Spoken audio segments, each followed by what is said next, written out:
अजकल बहुत सारिया चीज़ों के विचों एक लफ्ज़ है फ्रस्ट्रेशन।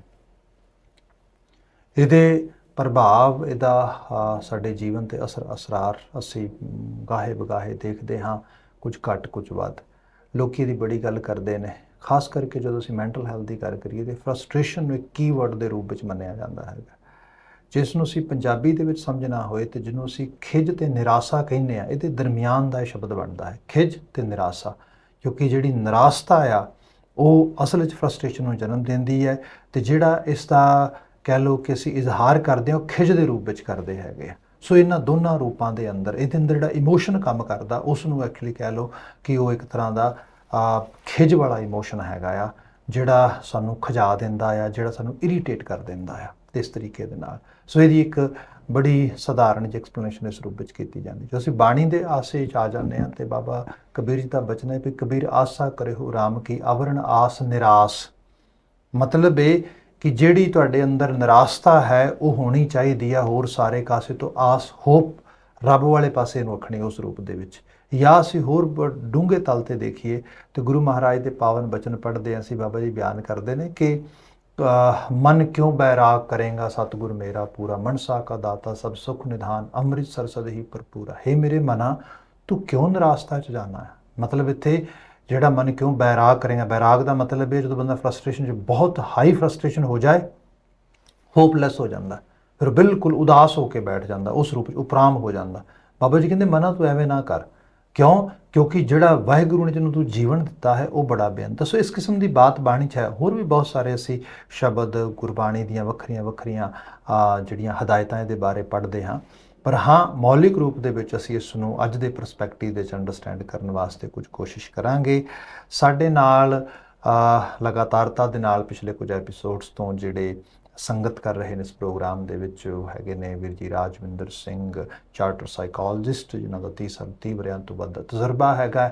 असी इस पक्ष तो कह लईए कि बड़े खुश नसीब हैगे आ कि सानूं उन्हां दी संगत मिलती है तो उन्हां दे असी एक्सपर्ट पॉइंट ऑफ व्यू का फायदा चकते हैं। सो सब तो पहला वीर जी जी आया कि ये वीर जी प्रोग्राम जी आया वाहिगुरू जी का खालसा वाहिगुरू जी की फतेह।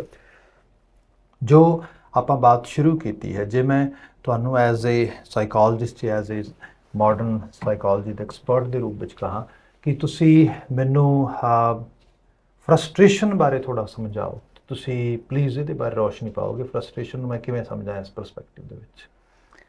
फ्रस्ट्रेशन हैगी है जी कैपेसिटी टू डिले ग्रैटिफिकेशन।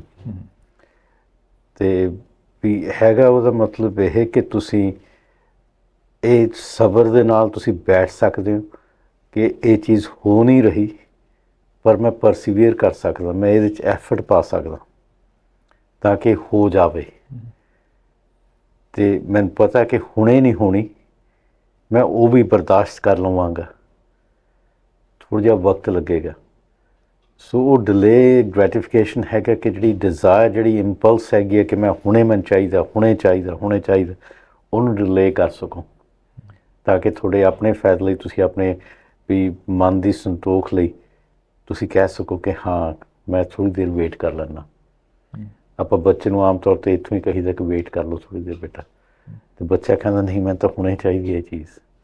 ਉਹ ਹੈਗਾ ਜਿੱਥੇ ਕਿ ਐਬਸੈਂਸ ਆਫ ਫਰਸਟ੍ਰੇਸ਼ਨ ਆ ਜਾਂਦੀ ਹੈ ਕਿ ਨਹੀਂ ਹੁਣੇ ਚਾਹੀਦੀ ਹੈ, ਅਤੇ ਸਾਨੂੰ ਵੀ ਕੋਈ ਬੇਟਾ ਇੱਕਦਮ ਕਿਵੇਂ ਆ ਜਾਊਗਾ। ਅਤੇ ਇਹਦਾ ਸ਼ੁਰੂਪਨ ਬਿਗਨਿੰਗ ਇਹਦੀ ਬਚਪਨ ਦੇ ਵੀ ਪਹਿਲੇ ਕੁਛ ਦਿਨਾਂ ਤੋਂ ਕੁਛ ਮਹੀਨਿਆਂ ਤੋਂ ਹੀ ਸ਼ੁਰੂ ਹੋ ਜਾਂਦਾ। ਅਤੇ ਜਦੋਂ ਮਾਂ ਪਹਿਲੀ ਵਾਰੀ ਬੱਚੇ ਨੂੰ ਦੁੱਧ ਦੇਣਾ ਚਾਹੁੰਦੀ ਹੈ ਅਤੇ ਬੱਚੇ ਨੂੰ ਲੱਭਦਾ ਨਹੀਂ ਹੈਗਾ ਕਿ ਦੁੱਧ ਕਿੱਥੋਂ ਮਿਲਣਾ, ਕੀ ਨਹੀਂ ਮਿਲਣਾ, ਅਤੇ ਬੱਚਾ ਹਰ ਜਗ੍ਹਾ ਆਪਣਾ ਮੂੰਹ ਮਾਰ ਰਿਹਾ ਕਿਉਂਕਿ ਭੁੱਖ ਲੱਗੀ ਹੋਈ ਹੈ ਬੜੀ ਬ੍ਰੈਸਟ ਫੀਡਿੰਗ ਦੇ ਟਾਈਮ ਦੀ ਗੱਲ ਕਰ ਰਹੇ ਹੋ ਤੁਸੀਂ, ਜਦੋਂ ਬ੍ਰੈਸਟ ਫੀਡਿੰਗ ਹੋ ਰਹੀ ਹੈ ਅਤੇ ਬੱਚਾ ਭੁੱਖ ਦੇ ਨਾਲ ਵਿਲਕ ਰਿਹਾ, ਤੁਹਾਨੂੰ ਲੱਗਦਾ ਵੀ ਜਲਦੀ ਦੁੱਧ ਮਿਲ ਜੇ, ਅਤੇ ਉਸ ਸੇਮ ਟਾਈਮ ਦੇ ਨਾਲ ਉਸ ਨੂੰ ਜਿਹੜਾ ਹੈਗਾ ਉਹ ਮਤਲਬ ਮਾਂ ਦੇ ਬ੍ਰੈਸਟ ਵਿੱਚੋਂ ਨਿੱਪਲ ਫਾਈਂਡ ਆਊਟ ਕਰਨ ਦੇ ਵਿੱਚ ਉਸਨੂੰ ਜਿਹੜਾ ਹਾਰਡ ਟਾਈਮ ਮਿਲ ਰਿਹਾ ਆ, ਉਹ ਇੱਕ ਤਰ੍ਹਾਂ ਦੀ ਫਰਸਟ੍ਰੇਸ਼ਨ ਨੂੰ ਉੱਥੋਂ ਸ਼ੁਰੂਆਤ ਹੋ ਜਾਂਦੀ ਹੈ।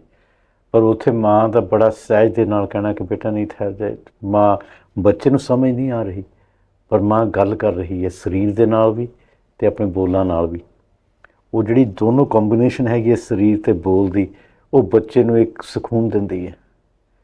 ਉੱਥੋਂ ਬੱਚੇ ਨੂੰ ਥੋੜ੍ਹੀ ਜਿਹੀ ਵੇਟ ਕਰਨ ਦੀ ਆਦਤ ਪੈ ਜਾਂਦੀ ਵੀ ਨਹੀਂ ਮਿਲ ਜਾਣਾ ਮਿਲ ਜਾਣਾ ਮਿਲ ਜਾਣਾ। ਗੱਲ ਹੈ ਕਿ ਫਰਸਟ੍ਰੇਸ਼ਨ ਦਾ ਜਿਹੜਾ ਅੰਤ ਹੈਗਾ, ਤੁਸੀਂ ਹੁਣੇ ਗੱਲ ਕੀਤੀ ਸੀ ਕਿ ਉਹ ਹੋਪਲੈਸਨੈਸ ਵੀ ਬਿਲਕੁਲ ਨਿਰਾਸ਼ ਹੋ ਕੇ ਬੈਠ ਜਾਣਾ।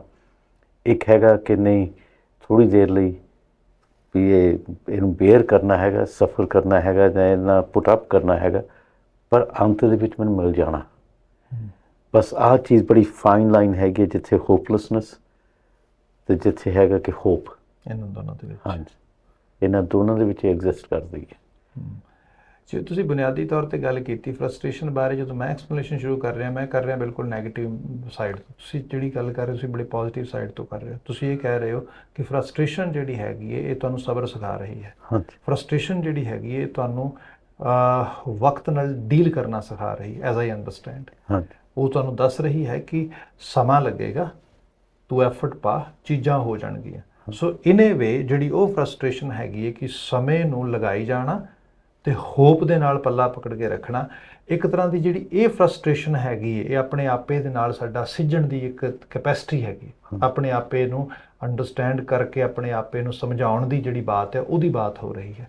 ਪਰ ਇੱਕ ਲੈਵਲ ਤੇ ਫਰਸਟ੍ਰੇਸ਼ਨ ਹੈਗੀ ਜਿਹੜੀ ਫਰਸਟ੍ਰੇਸ਼ਨ ਆਊਟ ਆਫ ਕੰਟਰੋਲ ਹੋ ਰਹੀ ਹੈ, ਜਿਹੜੀ ਆਊਟ ਆਫ ਕੰਟਰੋਲ ਹੋ ਕੇ ਬੰਦੇ ਨੂੰ ਮਤਲਬ ਚੀਜ਼ਾਂ ਤੋੜਨ ਵਾਲੇ ਪਾਸੇ, ਵਾਇਲੈਂਟ ਹੋਣ ਬਾਬਤ ਉਸ ਤਰੀਕੇ ਨਾਲ ਪ੍ਰੇਰ ਰਹੀ ਹੈ। ਇਹ ਫਰਸਟ੍ਰੇਸ਼ਨ ਦੀ ਲਾਈਨ ਬੰਦਾ ਕਦੋਂ ਕ੍ਰਾਸ ਕਰ ਰਿਹਾ? ਜਿਹੜੀ ਡਿਸਟਰਕਟਿਵਨੈਸ ਹੈਗੀ ਨਾ ਫਰਸਟ੍ਰੇਸ਼ਨ ਦੇ ਵਿੱਚ, ਤੁਸੀਂ ਗੱਲ ਕੀਤੀ ਸੀ ਜ਼ਿੱਦ, ਤੇ ਇੱਕ ਪਾਸੇ ਜ਼ਿੱਦ ਹੈਗੀ ਹੈ ਤੇ ਇੱਕ ਪਾਸੇ ਨਿਰਾਸ਼ਤਾ ਹੈਗੀ ਹੈ। ਜ਼ਿੱਦ ਆ ਜਾਂਦੀ ਹੈ ਜਦੋਂ ਬੱਚੇ ਨੂੰ, ਵੀ ਬੱਚੇ ਨੇ ਬਚਪਨ ਤੋਂ ਹੀ ਸਿੱਖਣਾ ਕਿ ਜੇ ਮੈਂ ਜ਼ਿੱਦ ਕਰਦਾ ਤਾਂ ਮੈਨੂੰ ਚੀਜ਼ ਮਿਲ ਜਾਂਦੀ ਹੈ। ਉਹੀ ਬੱਚਾ ਬੜਾ ਹੋ ਕੇ ਕੁਰਸੀ 'ਤੇ ਇੱਦਾਂ ਮਾਰਦਾ ਹੈਗਾ ਤਾਂ ਉਹਨੂੰ ਲੱਗਦਾ ਕਿ ਹੁਣ ਮਿਲ ਜੂਗਾ। ਅਸੀਂ ਜਦੋਂ ਐਕਚੁਅਲੀ ਅਸੀਂ ਐਡਲਟ ਸਟੱਡੀਜ਼ ਕਰਦੇ ਸੀ ਨਾ, ਤਾਂ ਅਸੀਂ ਜਾ ਕੇ ਨਰਸਰੀਜ਼ ਦੇ ਵਿੱਚ ਦੇਖਦੇ ਹੁੰਦੇ ਸੀ ਕਿ ਬੱਚੇ ਕਿਵੇਂ ਕਰ ਰਹੇ ਨੇ ਨੈਗੋਸ਼ੀਏਸ਼ਨ ਰਿਲੇਸ਼ਨਸ਼ਿਪਸ ਦਾ, ਕਿਵੇਂ ਉੱਥੇ ਇੱਕ ਦੂਜੇ ਨਾਲ ਕਰ ਰਹੇ। ਅਤੇ ਉਹੀ ਜਿਹੜਾ ਵਰਤੀਰਾ ਅਸੀਂ ਉੱਥੇ ਦੇਖਦੇ ਸੀ ਕਿ ਨਰਸਰੀ ਦੇ ਵਿੱਚ, ਉਹੀ ਸਾਨੂੰ ਬੋਰਡ ਰੂਮਸ ਦੇ ਵਿੱਚ ਜਾਂ ਜਿੱਥੇ ਪਾਵਰਫੁਲ ਪੀਪਲ ਇਕੱਠੇ ਹੁੰਦੇ ਨੇ, ਸਾਨੂੰ ਉਹੀ ਨਜ਼ਰੀਲਾ ਆਉਂਦਾ ਸੀਗਾ ਕਿ ਦੇਖੋ ਹਲੇ ਵੀ ਉਹੀ, ਬਸ ਇਹ ਹੈਗਾ ਕਿ ਹੁਣ ਸਰੀਰ ਬੜਾ ਹੋ ਗਿਆ, ਸ਼ਬਦ ਜ਼ਿਆਦਾ ਹੋ ਗਏ ਨੇ, ਬੋਲਣ ਦਾ ਢੰਗ ਬਦਲ ਗਿਆ, ਪਰ ਉਹ ਜਿਹੜੀ ਜ਼ਿੱਦ ਸੀਗੀ ਨਾ, ਜਿਹੜੀ ਡਿਸਟਰਕਟਿਵਨੈਸ ਸੀਗੀ, ਉਹ ਗਈ ਨਹੀਂ ਹੈਗੀ, ਉਹ ਬਸ ਬਦਲ ਗਈ ਹੈ ਇੱਕ ਹੋਰ ਤਰੀਕੇ ਨਾਲ। ਅਤੇ ਇਹ ਜਿਹੜੀ ਚੀਜ਼ ਹੈਗੀ ਹੈ ਕਿ ਕਦੋਂ ਇਹ, ਕਿਉਂਕਿ ਜਿਹੜੀ ਜ਼ਿੱਦ ਕਿਸੇ ਹੱਦ ਤੱਕ ਜ਼ਿੱਦ ਹੈਗੀ ਹੈ ਕਿ ਮੇਰਾ ਇਹਦੇ ਬਗੈਰ ਚੱਲ ਨਹੀਂ ਸਕਦਾ, ਮੇਰਾ ਗੁਜ਼ਾਰਾ ਨਹੀਂ ਹੋਣਾ।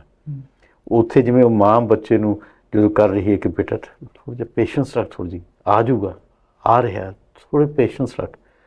ਮਾਂ ਨੂੰ ਵੀ ਸੱਟ ਪੈ ਰਹੀ ਹੈ ਪਰ ਬੱਚੇ ਨੂੰ ਮਹਿਸੂਸ ਹੋ ਰਿਹਾ ਕਿ ਮੇਰੀ ਗੱਲ ਨਹੀਂ ਸੁਣੀ ਜਾ ਰਹੀ।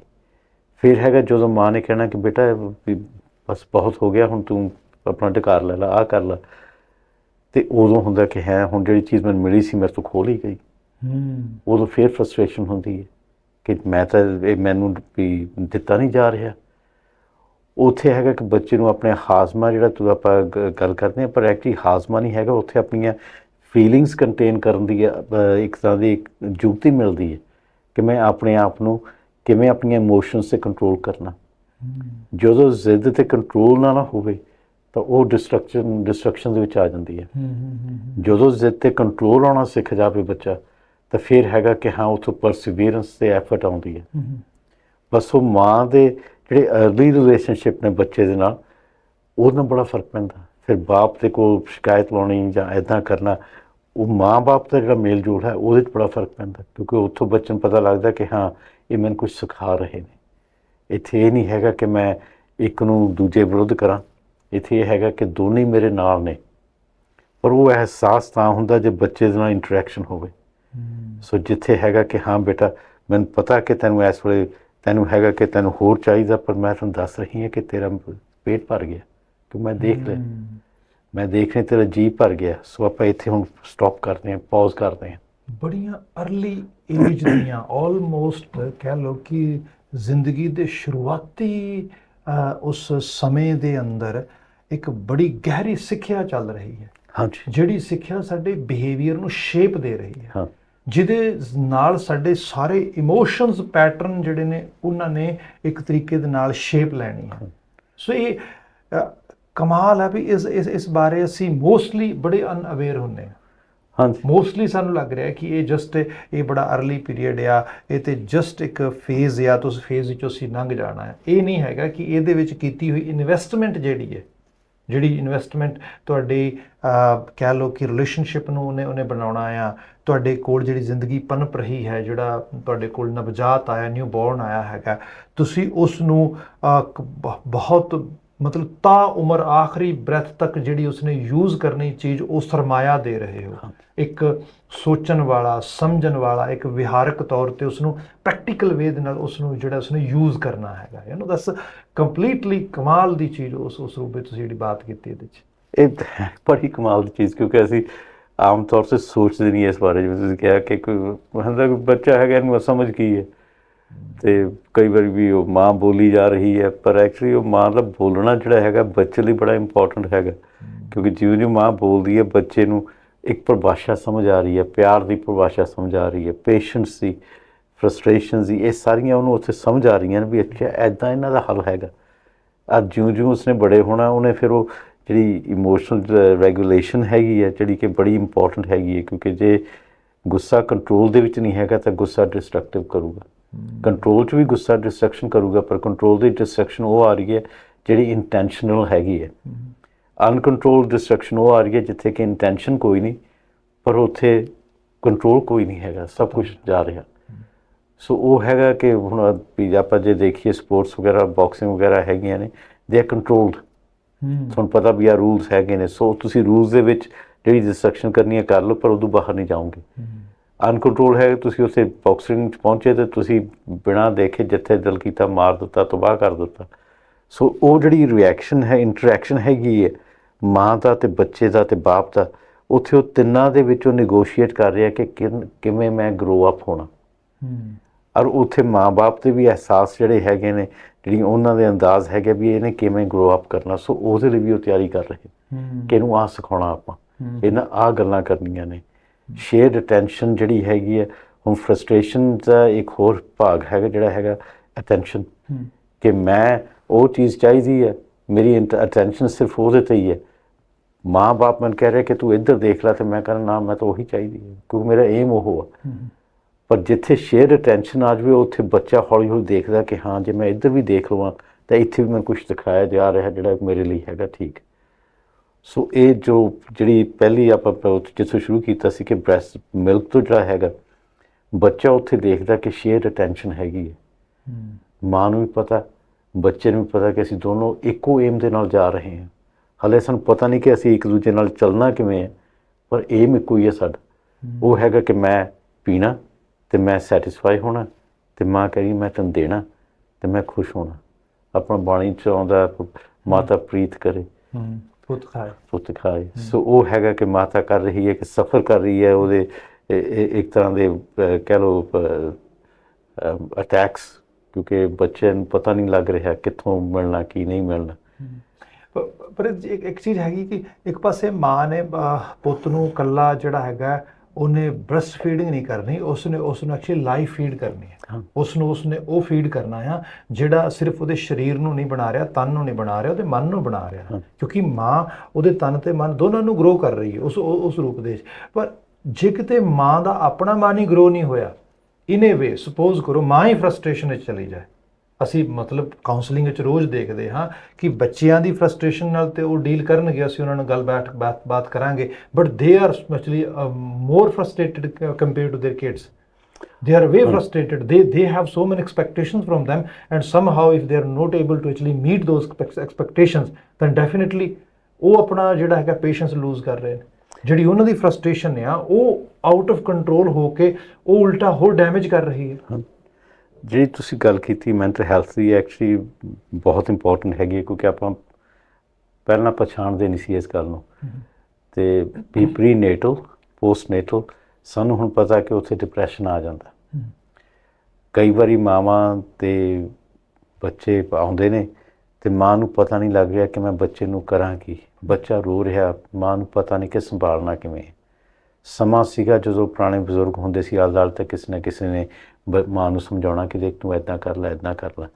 ਹੁਣ ਹੈਗਾ ਕਿ ਬਿਜ਼ੀ ਲਾਈਫ ਦੇ ਵਿੱਚ, ਜਿਵੇਂ ਤੁਸੀਂ ਕਿਹਾ ਕਿ ਮਾਂ ਆਪਣੀ ਪਰੇਸ਼ਾਨੀ ਵਿੱਚ ਖੂਬ ਰਹੀ ਹੈ ਤੇ ਮਾਂ ਉੱਥੇ ਬੈਠੀ ਹੈ, ਬੱਚਾ ਆਪਣੀ ਪਰੇਸ਼ਾਨੀ ਲੈ ਕੇ ਆ ਰਿਹਾ ਤੇ ਮਾਂ ਕੋਲ ਵਕਤ ਨਹੀਂ ਹੈਗਾ ਇੰਨਾ ਕਿ ਮੈਂ ਤੈਨੂੰ ਸਮਝਾਵਾਂ ਕਿ ਤੂੰ ਆਹ ਕਰ ਜਲਦੀ। ਉਹ ਕਹਿੰਦੀ ਜਲਦੀ ਕਰ, ਜੋ ਵੀ ਹੈਗਾ ਜਲਦੀ ਕਰ, ਖ਼ਤਮ ਕਰ ਇਸ ਨੂੰ, ਰੋਣਾ ਬੰਦ ਕਰ। ਤੇ ਰੋਣਾ ਵੀ ਬੱਚੇ ਲਈ ਬੜਾ ਜ਼ਰੂਰੀ ਹੈ ਕਿਉਂਕਿ ਉੱਥੋਂ ਜਿਹੜੀ ਫਰਸਟ੍ਰੇਸ਼ਨ ਹੈਗੀ ਹੈ, ਜਿਹਦਾ ਪੈਦਾ ਹੋਣਾ, ਰੈਜ਼ੀਲੀਅੰਸ ਦਾ ਪੈਦਾ ਹੋਣਾ ਇੱਥੋਂ ਆਉਣਾ। ਕਿਉਂਕਿ ਜੇ ਬੱਚੇ ਨੂੰ ਪਤਾ ਕਿ ਫਰਸਟ੍ਰੇਸ਼ਨ ਤੋਂ ਬਾਅਦ ਕੋਈ ਨਤੀਜਾ ਹੈਗਾ ਤਾਂ ਬੱਚਾ ਪਰਸੀਵੀਅਰ ਕਰੂਗਾ, ਰੈਜ਼ੀਲੀਅੰਸ ਬਿਲਡ ਹੋਊਗੀ। ਜੇ ਬੱਚੇ ਨੂੰ ਹੈਗਾ ਕਿ ਫਰਸਟ੍ਰੇਸ਼ਨ ਤੋਂ ਬਾਅਦ ਕੁਛ ਵੀ ਨਹੀਂ ਮਿਲਦਾ ਹੈਗਾ ਤਾਂ ਬੱਚਾ ਨਿਰਾਸ਼ ਹੋ ਕੇ ਹੋਪਲੈਸ ਬਣਨਾ ਪੈਂਦਾ। ਸੋ ਉਹ ਜਿਹੜਾ ਮਾਂ ਦਾ ਹੈਗਾ, ਜਿਹੜਾ ਮੈਂਟਲ ਹੈਲਥ ਮਾਂ ਦੀ ਹੈਗੀ ਹੈ ਅਤੇ ਉਹਦੀ ਆਪਣੀ ਕਿੱਥੇ ਬੈਠੀ ਹੈ, ਪ੍ਰੈਜ਼ੈਂਸ ਕਿੱਥੇ ਹੈਗੀ ਆ। ਆਪਾਂ ਉਹ ਤੁਸੀਂ ਫਰੇਜ਼ ਸੁਣਿਆ ਹੋਣਾ ਦ ਪਾਵਰ ਆਫ ਨਾਓ। ਗੱਲ ਹੈ ਕਿ ਪਾਵਰ ਆਫ ਨਾਓ ਉਹ ਜਿਵੇਂ ਡਿਸਕਰਾਈਬ ਕਰਦੇ ਆ ਹੋਰ ਹੈ, ਪਰ ਜਿਹੜੀ ਇੱਥੇ ਹੈਗੀ ਹੈ ਕਿ ਮੈਂ ਤੇਰੇ ਕੋਲ ਹੈਗੀ ਹਾਂ ਅਤੇ ਮੇਰੇ ਕੋਲ ਵਕਤ ਹੈਗਾ ਤੇਰੇ ਲਈ। ਹੁਣ ਵਿੱਚ ਅਸੀਂ ਦੋਨੋਂ ਹੈਗੇ, we are both in actually present over here. Yeah, we're together. ਜਿਹੜੀ ਟੁਗੈਦਰਨੈਸ ਹੈਗੀ ਹੈ, ਹਾਂ, ਅਤੇ ਅਸੀਂ ਅਪਾਰਟ ਨਹੀਂ ਹੈਗੇ। ਸਾਡੀ ਸਟਰਗਲ ਟੁਗੈਦਰ ਦੀ ਹੈ ਵੀ ਅਸੀਂ ਦੋਨਾਂ ਨੇ ਸਟਰਗਲ ਕਰਨਾ। ਮੈਂ ਬੜੀ, ਮੈਂ ਤੇਰਾ ਹੱਥ ਫੜਨਾ, ਤੂੰ ਮੇਰੀ ਤੇਰੀ ਉਂਗਲੀ ਫੜੂ, ਮੈਂ ਤੈਨੂੰ ਹੌਲੀ ਹੌਲੀ ਲੈ ਕੇ ਚੱਲੂ ਉੱਥੇ ਜਿੱਥੇ ਤੈਨੂੰ ਗ੍ਰੈਟੀਫਿਕੇਸ਼ਨ, ਸੈਟਿਸਫੈਕਸ਼ਨ, ਹੈਪੀਨੈਸ ਮਿਲਣੀ ਹੈ, ਮੈਂ ਤੈਨੂੰ ਲੈ ਕੇ ਚੱਲੂ। ਪਰ ਜੇ ਮਾਂ ਉੱਥੇ ਨਹੀਂ ਪਹੁੰਚ ਸਕਦੀ ਤਾਂ ਬੱਚਾ ਲੱਭਦਾ ਹੈਗਾ ਅਤੇ ਉਹਨੂੰ ਮਿਲਦਾ ਨਹੀਂ ਹੈਗਾ। ਉੱਥੋਂ ਫਰਸਟ੍ਰੇਸ਼ਨ ਬਿਲਡਅਪ ਹੁੰਦੀ ਹੈ, ਉੱਥੋਂ ਡਿਸਟਰਕਟਿਵਨੈਸ ਆ ਜਾਂਦੀ ਹੈ, ਜਿੱਥੇ ਕਿ ਅਵੋਇਡੈਂਸ ਆਉਂਦੀ ਹੈ। ਫਿਰ ਬੱਚਾ ਅਵੋਇਡ ਕਰਦਾ ਕਿ ਉਹ ਕੰਟੈਕਟ ਜਿਹਦੇ ਵਿੱਚ ਉਹਨੂੰ ਨਿਰਾਸ਼ਾ ਹੀ ਹੋਣੀ ਹੈ। ਆਪਾਂ ਆਮ ਦੇਖਦੇ ਹਾਂ ਵੀ ਆਪਾਂ ਉਹ ਚੀਜ਼ਾਂ ਕਰਦੇ ਨਹੀਂ ਜਿੱਥੋਂ ਸਾਨੂੰ ਪਤਾ ਕਿ ਅਸੀਂ ਜਿੱਤਣਾ ਨਹੀਂ ਹੈਗਾ ਜਾਂ ਨਹੀਂ ਮਿਲਣਾ ਕੁਛ, ਅਸੀਂ ਕਹਿੰਦੇ ਛੱਡ ਦੇ ਪਰਾਂ, ਰਹਿਣ ਦੇ, ਕੀ ਲੋੜ ਪਈ ਹੈ। ਅੰਗੂਰ ਖੱਟੇ ਨੇ ਇਹ ਸਾਡੇ, ਇਹ ਜਿਹੜੀ ਹੈ ਕਿਉਂਕਿ ਜਿਹੜੀ ਆ ਪਹੁੰਚ ਨਾ ਸਕੇ ਥੂ ਕੌੜੀ ਪੰਜਾਬੀ 'ਚ ਕਹਿੰਦੇ ਆ ਨਾ। ਐਕਚੁਅਲੀ ਜਿਹੜੀ ਹੈਗੀ ਹੈ ਫੋਕਸ ਵਾਲੀ ਸਟੋਰੀ ਜਿਹੜੀ ਹੈ ਕਿ ਉਹ ਕਹਿੰਦੀ ਵੀ ਉਹਨੇ ਸੋ ਕੇ ਐਕਚੁਅਲੀ ਇਹ ਅੰਗੂਰ ਖੱਟੇ ਹੈਗੇ ਨੇ। ਉਹ ਫਰਸਟ੍ਰੇਸ਼ਨ ਜਿਹੜੀ ਹੈ ਉਹ ਲੈਣ ਵਾਸਤੇ ਐਫਰਟ ਪਾਉਂਦੀ, ਫਰਸਟ੍ਰੇਸ਼ਨ ਹੁੰਦੀ, ਹੀਰੋ ਫਰਸਟ੍ਰੇਸ਼ਨ ਨੂੰ ਉਸੇ ਤਰੀਕੇ ਨਾਲ ਸਮੇਟ ਕੇ ਐਕਚੁਅਲੀ ਉੱਥੋਂ ਦੂਰ ਚਲੀ ਗਈ, ਉਹਦਾ ਹੱਥ ਨਹੀਂ ਪਹੁੰਚ ਰਿਹਾ ਉੱਥੋਂ ਤੱਕ। ਸੋ ਇਨ ਏ ਵੇ ਹੋਪਲੈਸ ਸਿਚੁਏਸ਼ਨ ਹੈ ਇਸ ਸਾਰੇ ਰੂਪ ਦੇ ਵਿੱਚ। ਪਰ ਜਿਵੇਂ ਤੁਸੀਂ ਬਾਤ ਕੀਤੀ, ਜਦੋਂ ਮੈਂ ਟ੍ਰੈਡੀਸ਼ਨਲ ਵੇ ਨਾਲ ਲਿਟਰੇਚਰ 'ਚੋਂ ਦੇਖਦਾ ਹੈਗਾ ਆ ਜਾਂ ਆਪਣੀ ਗੁਰਬਾਣੀ ਦੇ ਕੌਨਸੈਪਟ 'ਚ ਦੇਖਦੇ ਹਾਂ, ਤੁਸੀਂ ਕਿਹਾ ਕਿ ਬੱਚੇ ਨੂੰ ਮਾਂ ਇਹ ਦੱਸ ਰਹੀ ਹੁੰਦੀ ਹੈ ਕਿ ਪੁੱਤ ਨੂੰ ਮਿਲ ਜਾਣਾ ਹੈ, ਪੁੱਤ ਥੋੜ੍ਹੀ ਦੇਰ 'ਚ ਤੇਰੇ ਤੱਕ ਪਹੁੰਚ ਜਾਣਾ ਹੈਗਾ, ਜੋ ਥੋੜ੍ਹਾ ਮਿਲ ਗਿਆ ਉਸ ਤੋਂ ਬਾਅਦ ਪੁੱਤ ਹੁਣ ਥੋੜ੍ਹਾ ਲੈ ਲਿਆ, ਹੁਣ ਸਬਰ ਕਰਨਾ ਸਿੱਖ। ਇਸ ਤੋਂ ਐਕਚੁਅਲੀ ਇਹ ਸਾਰਾ ਕੁਛ ਇੱਕ ਹਿਊਮਨ ਨੇਚਰ ਦੀ ਘਾੜਤ ਹੈ, ਇੱਕ ਹਿਊਮਨ ਬਿਹੇਵੀਅਰ ਨੂੰ ਇੱਕ ਸ਼ੇਪ ਦਿੱਤੀ ਜਾ ਰਹੀ। ਆਪਾਂ ਬਾਣੀ 'ਚ ਬਚਨ ਪੜ੍ਹੀਏ, ਭੁੱਖਿਆਂ ਭੁੱਖ ਨਾ ਉਤਰੀ ਜੇ ਬੰਨਾ ਪੁਰੀਆਂ ਭਾਰ, ਵੀ ਪਦਾਰਥ ਤੇਰੀ ਭੁੱਖ ਮਿਟੇ ਦੇਗਾ, forget about it.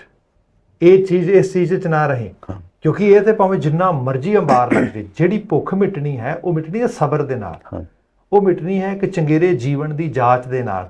So actual level 'ਤੇ ਜਿਹੜੀ ਫਰਸਟ੍ਰੇਸ਼ਨ ਹੈਗੀ ਏ ਉਹ ਮੈਨੂੰ ਕੁਝ ਸਿਖਾ ਰਹੀ ਹੈ, ਮੈਨੂੰ ਕਿ ਆਪਣੇ ਅੰਦਰ ਬਾਰੇ ਦੱਸ ਰਹੀ ਹੈ, ਬਾਹਰ ਬਾਰੇ ਦੱਸ ਰਹੀ ਹੈ। ਅੰਦਰ ਬਾਰੇ ਇਹ ਦੱਸ ਰਹੀ ਹੈ ਕਿ ਜੇ ਕਿਤੇ ਚੀਜ਼ ਨਹੀਂ ਵੀ ਮਿਲਦੀ, ਥੋੜ੍ਹਾ ਸਮਾਂ ਲਗਾ ਕੇ ਮਿਲਦੀ ਹੈ, it's worth to have patience, it's worth to have some sort of you can say time to wait. ਦੂਸਰੇ ਪਾਸੇ ਜਿੱਥੇ ਇਹ ਹੈ ਕਿ ਬੰਦੇ ਨੂੰ ਬਾਹਰਲੀ ਦੁਨੀਆ ਦੇ ਵਿੱਚ ਬਹੁਤ ਕੁਝ ਦਿਸਦਾ, ਪਰ ਬਹੁਤ ਕੁਝ ਸਾਰਾ ਮੈਂ ਪ੍ਰਾਪਤ ਨਹੀਂ ਕਰਨਾ। ਹਾਂਜੀ, ਮੇਰੀ ਲੋੜ ਦਾ ਮੈਨੂੰ ਪਤਾ ਹੋਣਾ ਚਾਹੀਦਾ, ਲੋੜ ਦੇ ਅਕੋਰਡਿੰਗਲੀ ਹੀ ਮੈਂ ਆਪਣੇ ਆਪ ਨੂੰ, ਮਤਲਬ ਹਰ ਚੀਜ਼ ਨੂੰ ਦੇਖ ਕੇ ਮੈਂ ਫਰਸਟ੍ਰੇਟਡ ਨਾ ਹੋਈ ਜਾਵਾਂ, ਜਿਵੇਂ ਮਤਲਬ ਆਮ ਕਰਕੇ ਹੋਇਆ ਵੈਸਟਰਨ ਵਰਲਡ 'ਚ ਅਸੀਂ ਦੇਖਦੇ ਹੈਗੇ ਹਾਂ। ਡਾਇਸਪੋਰਾ 'ਚ ਬੈਠੇ ਹੋਏ ਲੋਕ ਅੱਜ ਜਿਵੇਂ ਸਪੋਜ਼ ਕਰੋ ਕੋਈ ਪਰਿਵਾਰ ਆਇਆ, ਕੋਈ ਬੱਚਾ ਆਇਆ, ਉਹਨੇ ਕਿਸੇ ਕੋਲ ਦੇਖਿਆ ਵੱਡਾ ਘਰ ਆ, ਕੀਮਤੀ ਚੀਜ਼, ਇਸ ਤਰੀਕੇ ਨਾਲ ਇੱਕਦਮ ਜਿਹੜੀ ਹੈ ਉਹਨੂੰ ਇਹ ਨਹੀਂ ਪਤਾ ਲੱਗ ਰਿਹਾ ਕਿ why am not feeling actually good, why I have so much envy inside me, why I actually have so much kind of you can say anger or some sort of you can say in a way frustration. ਮੇਰੀ frustration ਦਾ reason ਕੀ ਹੈ ਕਿ actually ਮੈਂ ਪਿੱਛੇ ਰਹਿ ਗਿਆ, ਇਹ ਸਾਰੇ ਜ਼ਿਆਦਾ ਪ੍ਰਾਪਤ ਕਰ ਗਏ ਨੇ। ਇਨਡੀਡ ਇਹੀ ਫਰਸਟ੍ਰੇਸ਼ਨ ਜਿਹੜੀ ਹੈਗੀ ਹੈ, ਇਸ ਨੂੰ ਜੇ ਕਿਤੇ ਸਹੀ ਚੈਨਲਾਈਜ਼ ਕੀਤਾ ਜਾਏ ਤੇ ਕਿਹਾ ਜਾਏ ਕੋਈ ਗੱਲ ਨਹੀਂ, ਪੇਸ਼ੈਂਸ ਰੱਖ, you can get it toward that side. So ਇੱਕ ਡੀਪ ਲੈਵਲ ਦੀ ਇੱਕ ਸਿੱਖਿਆ ਦਾ ਕਨਸੈਪਟ ਹੈ ਜੋ ਮੈਂ ਅੰਡਰਸਟੈਂਡ ਕਰ ਰਿਹਾ। ਤੁਸੀਂ ਜੇ ਇਹਨਾਂ ਮੈਂ ਇੱਕ ਹੋਰ ਲਿੰਕ ਕਰਨਾ ਚਾਹੂੰਗਾ, ਤੁਸੀਂ ਗੱਲ ਕੀਤੀ ਸੀ ਕਿ ਡਿਜ਼ਾਇਰ ਦੀ, ਜਿਹੜੀ ਅਨਰੈਗੂਲੇਟਡ ਡਿਜ਼ਾਇਰ ਹੈਗੀ ਹੈ ਨਾ, ਹੁਣ ਤੁਸੀਂ ਬੱਚਾ ਛੋਟਾ ਕਹਿੰਦਾ ਕਿ ਮੈਨੂੰ ਟੋਏ ਚਾਹੀਦੀ ਹੈ, ਤੁਸੀਂ ਐਜ਼ ਅ ਮਾਂ ਬਾਪ ਤੁਸੀਂ ਥੋੜ੍ਹਾ ਆਪਣਾ ਸੀਗਾ ਜੀਵਨ ਉਹ ਸੀਗਾ ਕਿ ਖਿਡੌਣੇ ਮਿਲਦੇ ਬਹੁਤ ਘੱਟ ਸੀਗੇ ਕਿਉਂਕਿ ਘਰ ਦੇ ਹਾਲਾਤ ਐਸੇ ਸੀਗੇ। ਸੋ ਹੁਣ ਤੁਹਾਡੇ ਕੋਲ ਹੈਗਾ ਬਹੁਤ ਕੁਛ। ਹੁਣ ਤੁਸੀਂ ਬੱਚਾ ਕਹਿੰਦਾ ਮੈਨੂੰ ਖਿਡੌਣਾ ਚਾਹੀਦਾ, ਤੁਸੀਂ ਕਹਿੰਦੇ ਹੋ ਹਾਂ ਬੇਟਾ ਕੋਈ ਨਹੀਂ ਆਲਾ ਦੁਕਾਨ 'ਤੇ ਚੱਲਦੇ ਹਾਂ, ਤੁਹਾਨੂੰ ਕਿਹੜਾ ਚਾਹੀਦਾ। ਜਿਹੜਾ ਉੱਥੇ ਅਸੀਂ ਫਰਸਟ੍ਰੇਸ਼ਨ ਦਾ ਨਜ਼ਾਰਾ ਦੇਖਣਾ ਨਾ, ਉਹ ਇਹ ਹੈਗਾ ਕਿ ਬੱਚਾ ਹਰ ਟੋਏ ਨੂੰ ਹੱਥ ਲਾਉਂਦਾ, ਹਰ ਟੋਏ ਨੂੰ ਖੋਲ ਕੇ ਸਿੱਟ ਦਿੰਦਾ, ਫਿਰ ਟੋਏ ਚੱਕ ਲੈਂਦਾ। ਮਾਂ ਬਾਪ ਪਿੱਛੇ ਤੋਂ ਫਿਰਦੇ ਬੇਟਾ ਨਹੀਂ ਆ ਦੇਖ, ਨਹੀਂ ਨਹੀਂ ਨਹੀਂ ਨਹੀਂ ਨਹੀਂ ਤੂੰ ਇੱਦਾਂ ਨਾ ਕਰ, ਦੇਖੋ ਕੀ ਕਹਿਣਗੇ, ਉਹ ਕੀ ਕਹਿਣਗੇ।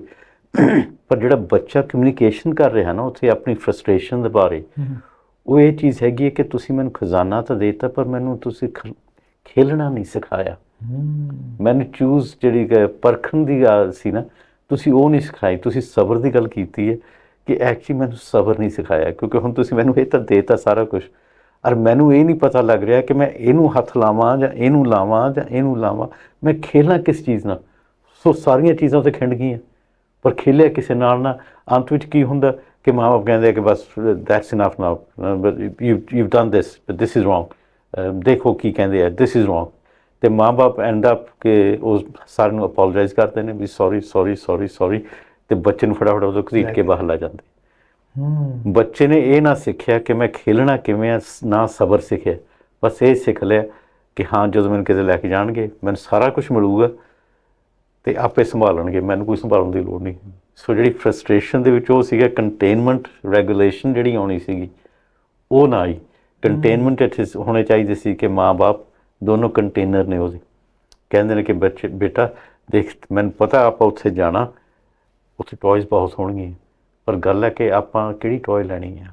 ਆਪਾਂ ਦੇਖੀਏ ਪਹਿਲਾਂ ਕੈਟਲੌਗ ਦੇਖ ਲਈਏ ਜਾਂ ਆਪਾਂ ਡਿਸਾਈਡ ਕਰਕੇ ਆਪਾਂ ਇੱਕੋ ਟੋਏ ਲੈਣੀ ਹੈ, ਉਹਦਾ ਆਹ ਸ਼ੇਪ ਹੋਣੀ ਚਾਹੀਦੀ ਹੈ।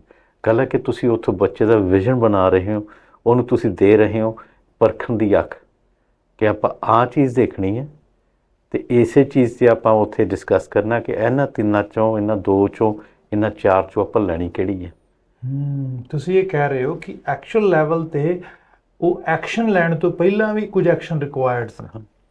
ਇਸ ਤੋਂ ਪਹਿਲਾਂ ਕਿ ਤੁਸੀਂ ਉਸ ਟੋਏ ਸ਼ਾਪ 'ਤੇ ਜਾ ਕੇ ਉਸ ਨੂੰ ਐਕਸੈਸ ਦੇਵੋ, ਸਾਰਾ ਇੰਨੀ ਸਮਝ ਦੇਵੋ ਕਿ ਜਦੋਂ ਇੰਨਾ ਐਕਸੈਸ ਵੀ ਹੈਗਾ ਆ, ਉਸ ਐਕਸੈਸ ਦੇ ਵਿੱਚ ਵੀ ਜਿਹੜੀ ਇੱਕ ਡਿਸਿਪਲਿਨਰੀ ਮੈਜਰਸ ਨੇ ਉਹਨਾਂ ਨੂੰ ਅਸੀਂ ਛੱਡਣਾ ਨਹੀਂ। ਜਿਹੜੀ ਇੱਕ ਜ਼ਾਬਤਾਬੱਧ ਅਨੁਸ਼ਾਸਿਤ ਵੇ ਦੇ ਨਾਲ, ਇੱਕ ਕਹਿ ਲਓ ਕਿ ਇੱਕ ਡਿਸਿਪਲਿਨਰੀ ਵੇ ਦੇ ਨਾਲ ਤੁਸੀਂ ਜਿਹੜਾ ਹੈਗਾ ਉਸ ਚੀਜ਼ ਨੂੰ ਅਪਰੋਚ ਕਰਨੀ ਹੈ।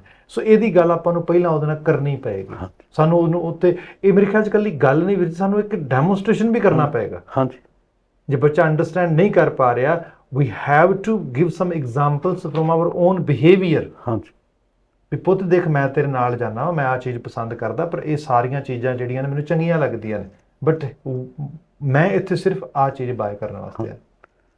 ਜਿਹੜੀ ਬਲਕਿ ਤੁਸੀਂ ਪਹਿਲਾਂ ਗੱਲ ਕੀਤੀ ਸੀ ਨਾ ਪਦਾਰਥਾਂ ਦੀ, ਖਾਣਾ ਜਿਵੇਂ ਤੁਸੀਂ ਕਹਿੰਦੇ ਵੀ ਪਦਾਰਥ ਜਿੰਨੇ ਮਰਜ਼ੀ ਖਾਈ ਚੱਲੋ, ਗੱਲ ਹੈ ਕਿ ਉਹ ਭੁੱਖ ਨਹੀਂ ਮਿਟਦੀ। ਸੋ ਆਹ ਚੀਜ਼ ਹੈਗੀ ਹੈ ਕਿ ਜੇ ਸਾਨੂੰ ਪਦਾਰਥ ਅਸੀਂ ਭੁੱਖ ਲਈ ਖਾ ਰਹੇ ਹਾਂ ਜਾਂ ਬਸ ਉੱਦਾਂ ਹੀ ਮਨ ਦੇ ਵਿੱਚ ਇਰਾਦਾ ਆਇਆ ਅਤੇ ਅਸੀਂ ਚੁੱਪ ਕਰਕੇ ਕਿਹਾ ਵੀ ਹਾਂ 36 ਪ੍ਰਕਾਰ ਖਾ ਲਈ, ਸਾਰੀਆਂ ਟੋਇਜ਼ ਲੈ ਲਈ, ਜੇ ਉਹ ਕੋਈ ਪਰਪਸ ਲਈ ਹੈਗੀਆਂ ਨੇ ਫਿਰ ਅਸੀਂ ਉਹਨਾਂ ਦਾ ਆਹ ਕਰਾਂਗੇ, ਸਮਝੌਤਾ ਕਰਾਂਗੇ, ਗੱਲ ਕਰਾਂਗੇ, ਨਿਸ਼ਚੈ ਕਰਾਂਗੇ, ਉੱਥੋਂ ਉਹਨਾਂ ਨੂੰ ਟ੍ਰੇਨ ਕਰਾਂਗੇ। ਪਰ ਜੇ ਉਹ ਨਹੀਂ ਹੈਗਾ ਸਾਡੇ ਮਨ ਦੇ ਵਿੱਚ, ਫਿਰ ਉਹੀ ਹੈ ਕਿ ਫਿਰ ਉਹ ਡਿਸਟਰਕਸ਼ਨ ਦੇ ਵਿੱਚ ਆਉਂਦੀ, ਫਿਰ ਫਰਸਟ੍ਰੇਸ਼ਨ ਜਿਹੜੀ ਹੈਗੀ ਹੈ ਨਾ ਤਾਂ ਕਦੇ ਉਹ ਫੁਲਫਿਲ ਹੁੰਦੀ ਹੈ, ਕਿਉਂਕਿ ਬੱਚਾ ਬਸ ਉਹੀ ਹੈ ਮੈਨੂੰ ਕਿਹੜਾ ਜਿਹੜਾ ਦੇਣਾ ਉੱਥੇ ਲੈ ਜਾਂਦੇ ਹੋ, ਪਰ ਮੈਂ ਦਿੰਦੇ ਕੁਛ ਨਹੀਂ, ਮੈਨੂੰ ਉੱਥੇ ਲੈ ਜਾਂਦੇ ਹੋ। ਮਾਂ ਕਹਿੰਦੇ ਵੀ ਤੂੰ ਚੂਜ਼ ਨਹੀਂ ਕਰਦਾ ਹੈਗਾ, ਉਹ ਕਹਿੰਦਾ ਮੈਂ ਚੂਜ਼ ਤਾਂ ਕਰਦਾ ਪਰ ਉੱਥੇ ਹੈ ਨਹੀਂ ਇਹ ਚੀਜ਼ਾਂ, ਮੈਂ ਚੂਜ਼ ਕੀ ਕਰਾਂ। ਬਸ ਉਹ ਉਸੇ ਸਾਈਕਲ ਦੇ ਵਿੱਚ ਇੱਕ ਦੂਜੇ ਨਾਲ ਆਰਗਿਊ ਕਰਨਾ ਪੈਂਦੇ ਨੇ ਕਿ ਹਾਂ ਤੁਸੀਂ ਦਿੰਦੇ ਨਹੀਂ ਕੁਛ ਵੀ, ਮਾਂ ਬਾਪ ਕਹਿੰਦੇ ਤੈਨੂੰ ਸਭ ਕੁਛ ਦਿੰਦੇ ਆ ਪਰ ਤੂੰ ਲੈਂਦਾ ਕੁਛ ਨਹੀਂ ਹੈਗਾ, ਤੂੰ ਸਾਰੀ ਚੀਜ਼ ਬ੍ਰੇਕ ਕਰ ਦਿੰਦਾ, ਡਿਸਟਰੋਏ ਕਰ ਦਿੰਦਾ, ਦੇਖਾ ਘਰੇ ਕੀ ਕਿੰਨਾ ਕੁਛ ਪਿਆ, ਤੂੰ ਖੇਲਦਾ ਤਾਂ ਹੈ ਨਹੀਂ ਉਹਨਾਂ ਨਾਲ। ਉਹ ਕਹਿੰਦਾ ਮੈਂ ਖੇਲਣਾ ਥੋੜ੍ਹਾ, ਮੈਂ ਕਲੈਕਟ ਕਰਾਂ, ਤੁਸੀਂ ਮੈਨੂੰ ਸਿਖਾਇਆ ਨਹੀਂ ਖੇਲਣਾ। ਖੇਲਣਾ ਨਹੀਂ ਸਿਖਾਇਆ, ਕੱਲਾ ਖਿਡੌਣਾ ਲੈ ਕੇ ਦੇਣ ਨਾਲ ਗੱਲ ਨਹੀਂ ਬਣੇਗੀ, ਕਿਉਂਕਿ ਖਿਡੌਣੇ ਤੋਂ ਵੱਡੀ ਖੇਡ ਖੇਡਣੀ ਸਿੱਖਣੀ ਉਹ ਬੜੀ ਵੱਡੀ ਚੀਜ਼ ਸੀਗੀ। ਉਹ ਜਿਹੜੀ ਪ੍ਰਾਇਮਰੀ ਕੰਮ ਸੀਗਾ, ਵੱਡਾ ਕੰਮ ਸੀਗਾ, ਉਹ ਨਹੀਂ ਹੋਇਆ। ਜਿਹੜਾ ਅਗਲਾ ਚੀਜ਼ ਹੋਈ ਉਹ ਆਊਟਕਮ ਨਹੀਂ ਕ੍ਰੀਏਟ ਕਰ ਸਕੇਗੀ, ਸੈਟਿਸਫੈਕਸ਼ਨ ਦਾ, ਹੈਪੀਨੈਸ ਦਾ, ਕੰਟੈਂਟਮੈਂਟ ਦਾ, ਜਿਹੜੀ ਗੱਲ ਤੁਸੀਂ ਕੀਤੀ ਉਹ ਚੀਜ਼ ਨਹੀਂ ਆਏਗੀ। ਇਸ ਸਾਰੇ ਦੇ ਵਿੱਚ ਤੁਸੀਂ ਜਿਵੇਂ ਐਗਜ਼ਾਮਪਲ ਹੀ ਕੀਤੀ ਹੈਗੀ ਹੈ, ਬੱਚੇ ਬੜੇ ਆਰਗੂਮੈਂਟੇਟਿਵ ਹੋ ਜਾਂਦੇ। ਬੱਚੇ ਅਕਸਰ ਪੇਰੈਂਟਸ ਕਹਿੰਦੇ ਬੜਾ ਆਰਗੂਮੈਂਟ ਕਰਦਾ, ਬੜੀ ਜਿੱਦ ਕਰਦਾ, ਬੜਾ ਇਹ ਸਾਰਾ ਕੁਝ ਇਸ ਤਰੀਕੇ ਨਾਲ ਇਨ ਏ ਵੇ they tell us actually or she is showing some sort of frustration. ਸੋ ਇਹਦੇ 'ਚ ਇੱਕ ਛੋਟਾ ਜਿਹਾ ਕੋਈ ਟਿਪਸ ਤੁਸੀਂ ਜਾਂਦੇ ਜਾਂਦੇ ਦੇਣਾ ਹੋਏ ਕਿ ਜਿਹੜਾ ਜਿਹਦੇ ਨਾਲ ਕੁਝ ਉਹਨਾਂ ਨੂੰ ਹੈਲਪ ਹੋ ਸਕੇ, ਜਿਹੜੇ ਪੇਰੈਂਟਸ ਇਸ ਤਰੀਕੇ ਨਾਲ ਆਰਗੂਮੈਂਟਸ ਦੇ ਨਾਲ ਬੱਚਿਆਂ ਦੇ ਨਾਲ ਡੀਲ ਕਰਦੇ ਹੈਗੇ। ਇੱਕ ਤਾਂ ਜੀ ਤੁਹਾਡੇ ਕੋਲ ਐਸਾ ਵੀ ਐਡਲਟ ਐਸ ਪੇਰੈਂਟਸ ਤੁਹਾਡੇ ਕੋਲ ਸਕ੍ਰਿਪਟ ਹੋਣੀ ਚਾਹੀਦੀ ਹੈ ਆਪਣੇ ਲਈ। ਤੇ ਦੂਜਾ ਹੈਗਾ ਬੱਚੇ ਦੀ ਐਕਨੋਲਜਮੈਂਟ ਕਰ ਦਿਓ ਕਿ ਹਾਂ ਮੈਨੂੰ ਪਤਾ ਬੇਟਾ ਕਿ this is going to disappoint you. ਕਿ ਫਰਸਟ੍ਰੇਸ਼ਨਸ ਦਾ ਜਿਹੜਾ ਦੂਜਾ ਇੱਕ ਹੋਰ ਜਿਹੜਾ ਹਿੱਸਾ ਹੈਗਾ ਉਹ ਡਿਸਅਪੁਆਇੰਟਮੈਂਟ ਹੈਗੀ ਹੈ, ਮੈਨੂੰ ਇਹ ਚੀਜ਼ ਮਿਲਣੀ ਨਹੀਂ ਹੈਗੀ, ਇਹਦੀ ਫਰਸਟ੍ਰੇਸ਼ਨ ਹੈਗੀ। ਕਿ ਤੁਸੀਂ ਐਕਨੋਲਜ ਕਰੋ ਕਿ ਡਿਸਅਪੁਆਇੰਟਮੈਂਟ ਹੈਗੀ ਇਹਦੇ 'ਚ, ਮੈਨੂੰ ਪਤਾ ਬੇਟਾ ਕਿ ਤੂੰ ਲਾਈਕ ਨਹੀਂ ਕਰਨਾ, ਇਹ ਤੈਨੂੰ ਸ਼ਾਇਦ ਗੁੱਸਾ ਵੀ ਆਵੇ, ਪਰ ਗੱਲ ਇੱਦਾਂ ਹੈਗੀ ਹੈ ਪੁੱਤਰ ਕਿ ਆਹ ਚੀਜ਼ ਆਪਾਂ ਇੱਦਾਂ ਕਰਨੀ ਹੈ। ਵੀ ਹਾਂ ਦੂਜਾ ਹੈਗਾ ਜਿਹੜੀ ਉਹ ਬੱਚੇ ਦੀ ਆਰਗੂਮੈਂਟਿਵ ਆਉਂਦੀ ਹੈ, ਉਹ ਉੱਥੋਂ ਵੀ ਆਉਂਦੀ ਹੈ ਕਿ ਮੈਂ ਆਪਣੀ ਆਈਡੈਂਟੀਟੀ ਦੱਸਣਾ ਚਾਹੁੰਦਾ ਕਿ ਦੇਖੋ ਮੇਰੇ ਆਪਣੇ ਅੰਦਾਜ਼ ਹੈਗੇ ਆ, ਮੇਰੇ ਆਪਣੇ ਆਈਡੀਆਜ਼ ਹੈਗੇ ਨੇ। ਸੋ ਜੋ ਤੁਸੀਂ ਡਿਸਅਪੁਆਇੰਟਮੈਂਟ ਨੂੰ ਐਕਨੋਲਜ ਕਰਦੇ ਹੋ ਨਾ, ਤੁਸੀਂ ਇਹ ਵੀ ਐਕਨੋਲਜ ਕਰ ਰਹੇ ਹੋ ਕਿ ਤੇਰੀ ਜਿਹੜੀ ਹੋਂਦ ਹੈਗੀ ਹੈ ਸਾਡੇ ਤੋਂ ਅਲੱਗ ਹੈਗੀ ਹੈ, and I will accept it. ਅਤੇ ਤੈਨੂੰ ਸੰਭਾਲਣਾ ਪੈਣਾ ਆਪਣੇ ਆਪ ਨੂੰ। ਕਿ ਆਪਾਂ ਗੁਰੂ ਹਰਾ ਸਾਹਿਬ ਦਾ ਯਾਦ ਨਾਲ, ਗੁਰੂ ਹਰਗੋਬਿੰਦ ਸਾਹਿਬ ਦਾ, ਗੁਰੂ ਹਰਿਰਾਏ ਸਾਹਿਬ ਨਾਲ ਜੋ ਬਚਨ ਹੋਇਆ ਸੀਗਾ। ਬਿਲਕੁਲ ਠੀਕ ਗੱਲ ਹੈ। ਤੁਸੀਂ ਵੀਰ ਜੀ ਬੜੇ ਸੁੰਦਰ ਢੰਗ ਨਾਲ ਐਗਜ਼ਾਮਪਲ ਵੀ ਕੀਤੀ ਸਾਡੇ ਸਾਹਮਣੇ। ਜਿੱਥੋਂ ਮੈਂ ਬਾਤ ਸ਼ੁਰੂ ਕੀਤੀ ਸੀ, ਕਬੀਰ ਆਸਾ ਕਰੇ ਹੋ ਰਾਮ ਕੀ ਅਵਰਨ ਆਸ ਨਿਰਾਸ। ਆਸ ਹੈ, ਪਰ ਉਹ ਆਸ ਜੋ ਸੰਸਾਰ ਦੇ ਵਿੱਚ ਇੰਨਾ ਸਭ ਕੁਝ ਦਿਸ ਰਿਹਾ, ਹਰ ਆਸ ਨੂੰ ਪੂਰਾ ਕਰਨ ਵਾਸਤੇ ਨਹੀਂ ਹੈਗੀਆਂ। ਆਪਣੀਆਂ ਆਸਾਵਾਂ ਨੂੰ ਆਇਡੈਂਟੀਫਾਈ ਕਰਨਾ, ਉਹਨਾਂ ਆਸਾਵਾਂ ਨੂੰ ਕੰਟਰੋਲਡ ਵੇ ਦੇ ਨਾਲ ਪਰਪਸਫੁਲੀ ਫੁਲਫਿਲ ਕਰਨਾ, ਐਕਚੁਅਲੀ ਇਹ ਸਿੱਖੀ ਸਾਨੂੰ ਸਿਖਾਉਂਦੀ। ਅਤੇ ਇਹੀ ਇੱਕ ਤਰੀਕਾ ਹੈ ਜਿਵੇਂ ਵੀਰ ਜੀ ਨੇ ਬਾਤ ਕੀਤੀ ਕਿ ਅਸੀਂ ਆਪਣੀ ਫਰਸਟ੍ਰੇਸ਼ਨ ਨੂੰ ਮਤਲਬ ਇੱਕ ਰੈਜ਼ੀਲੀਅੰਸ ਦੇ ਵਿੱਚ, ਫਰਸਟ੍ਰੇਸ਼ਨ ਨੂੰ ਇੱਕ ਸਬਰ ਦੇ ਵਿੱਚ, ਅਤੇ ਫਰਸਟ੍ਰੇਸ਼ਨ ਨੂੰ ਇੱਕ ਚੰਗੇਰੇ ਜੀਵਨ ਦੀ ਉਸਾਰੀ ਵਾਸਤੇ ਇਸਤੇਮਾਲ ਕਰ ਸਕਦੇ ਹਾਂ, ਯੂਜ਼ ਕਰ ਸਕਦੇ ਹੈਗੇ ਆ। ਆਉਂਦੇ ਹਫਤੇ ਇੱਕ ਨਵੇਂ ਗੁਰਬਾਣੀ ਪਰਿਪੇਖ ਤੇ ਆਪਣੀ ਜੀਵਨ ਦੀ ਲੋੜ ਮੁਤਾਬਕ ਪ੍ਰੋਗਰਾਮ ਲੈ ਕੇ ਅਸੀਂ ਹਾਜ਼ਰ ਹੋਵਾਂਗੇ। ਅੱਜ ਵਾਸਤੇ ਤੁਹਾਡੇ ਤੋਂ ਇਜਾਜ਼ਤ ਲੈਂਦੇ ਹਾਂ। ਪ੍ਰੋਗਰਾਮ ਦੇਖਣ ਵਾਸਤੇ ਬੜਾ ਧੰਨਵਾਦ, ਫੀਡਬੈਕ ਲਈ ਧੰਨਵਾਦ, ਜੋ ਸਾਨੂੰ ਕੰਟਰੀਬਿਊਟ ਕਰਦੇ ਨੇ ਸਾਰੇ ਪ੍ਰੋਗਰਾਮ ਚੱਲਦਾ ਰੱਖਣ ਵਾਸਤੇ, ਉਹਨਾਂ ਦਾ ਵੀ ਧੰਨਵਾਦ। ਸੋ ਵੀਰ ਜੀ ਫਤਿਹ ਬੁਲਾਈਏ। ਵਾਹਿਗੁਰੂ ਜੀ ਕਾ ਖਾਲਸਾ, ਵਾਹਿਗੁਰੂ ਜੀ ਕੀ ਫਤਿਹ।